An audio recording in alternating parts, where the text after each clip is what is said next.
Battling an addiction can be tough all year long, but it seems to get even harder during the holidays. There are social and financial stresses that can push people struggling with sobriety to the breaking point. And addiction, it's not just about drugs or alcohol. There's food, sex, even shopping addictions. So today on the Doctor's In, we're talking to Metro Detroit experts about managing addiction's difficult time of year. We've got Dr. Mark Minestrina from Brighton Hospital, and we've got Suzanne Jessee, who is a hypnotherapist who can teach us ways to self-soothe, which you say is one of the key components in handling any addiction, right, Suzanne? Absolutely. The reason why we engage in addictive behaviors, whether it's overeating, shopping, drinking, is because we want to feel different. Whether we're feeling too high, we want to feel low, or we want to feel higher. So yes, being able to have those tools to self-soothe and to make yourself feel better without reaching for the drink or reaching for that credit card is essential. All right, now I want to tackle a couple of the emails we got. First of all, this one, Dr. Mark, that says,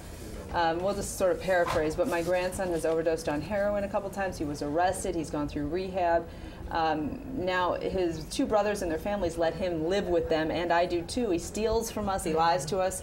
What can this family do? It's so sad. It's so hard because families want to try and help, and yet oftentimes their attempts to help enable the person to continue the drug use. So what should they do? Kick him out?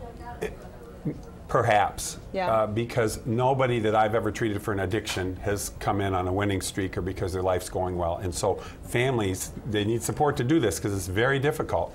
Learn to do things to offer consequences like you go to treatment or you can't live with us. Because we say as long as there's a roof over our heads and something to steal, we'll continue that use pattern. But it's extremely hard for families to learn to do that and get support. So you have to be at that rock bottom in order to start getting help? It is. Unfortunately, with a lot of addictions, it's that pain that we experience, the negative consequences associated with our behavior that actually lead us to recovery. You know, it's hard for families to feel like they're contributing to someone's suffering. But in addiction, again, it's the pain that brings us to want to change our behavior. Let's talk about some of the other addictions. We talked about overspending, overeating, gambling, pornography, and even overworking. We hear about workaholics. So at the base of all these addictions, you say it's all pretty much the same thing. We're looking for that emotional benefit. But in today's society, does it seem to be getting even worse? It seems like half the people I know are on some kind of antidepressant or anti-anxiety. Well, we do live in a magical thinking, medication-seeking society. We're less than 5% of the world's population. We use 80% of the world's drugs. So we are inundated with messages. 80% of the world's pain medication. 80% of the world's pain meds, 50% of the world's drugs. And so we're taught to not feel any discomfort. And I think that perhaps there is an amplification of our seeking medications and other behaviors to feel better. Is it genetic? I mean, is there a real genetic component to addiction? Clearly there is, but it's both genetic and environmental. And the way that we like to phrase it is that genetics loads the gun for addiction and environment pulls the trigger, and you need both. All right, so sometimes there are people who truly are born with this predisposition. And in some cases, does it have nothing to do with genes? It's similar to diabetes in that it's not one simple gene, but it's a multitude of genetic factors. For instance, many of my siblings, my father, both my grandfathers and 6 of my uncles were alcoholic.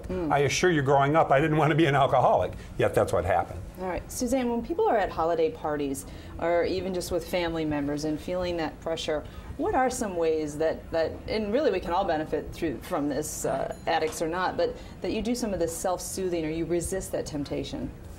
Well, first of all, if you're a recovering person and you're going to a holiday party where there is alcohol, it's a great idea to, first of all, maybe bring someone with you that's not drinking, that may also be in recovery. Yeah. It's a great idea to have an excuse going into that party to leave. You don't want to overstay. When you start feeling uncomfortable, it's time to go. And my #1 rule is to bring your own transportation. You don't ever want to be in a situation that may become uncomfortable and you can't leave. And what about not putting yourself in that situation at all? What about saying, this year I can't do it? It's okay. Yeah. It's absolutely okay to say, I'm not coming this year. That's an excellent point, Dina. How many times in the facility where I work do we hear, I was fine until I went to a friend's house and he had heroin. Well, a lot of things preceded you going to that friend's house who had heroin, and using your support groups and mentors in recovery and professionals can help avoid those triggers. And again, Dr. Mark, when we talk about understanding when you have an addiction, because we've gotten some questions in the chat room about spending too much, eating too much. We talk about even kids having seemingly an addiction to food. Where do you draw that line where you know, is it addiction or is this just bad behavior? It's difficult, and oftentimes people will see calling something an addiction as a way to skirt the responsibility. And as the email questions were that, you know, if there's a problem, easiest definition of addiction of any kind is someone who ought to stop using that substance or behavior. That really helps focus in. Having an addiction has nothing to do with what substance you use or how often you use it. It's what happens and the consequences, exactly. All right, very good, very good. We will continue to have this conversation on the website. You can stick around for a few minutes. Some really good information that can help all of us, even if we're not dealing with an addiction, but certainly we all know somebody in our lives who probably is. So thank you for being here. And we'll stay on myfoxdetroit.com and keep talking.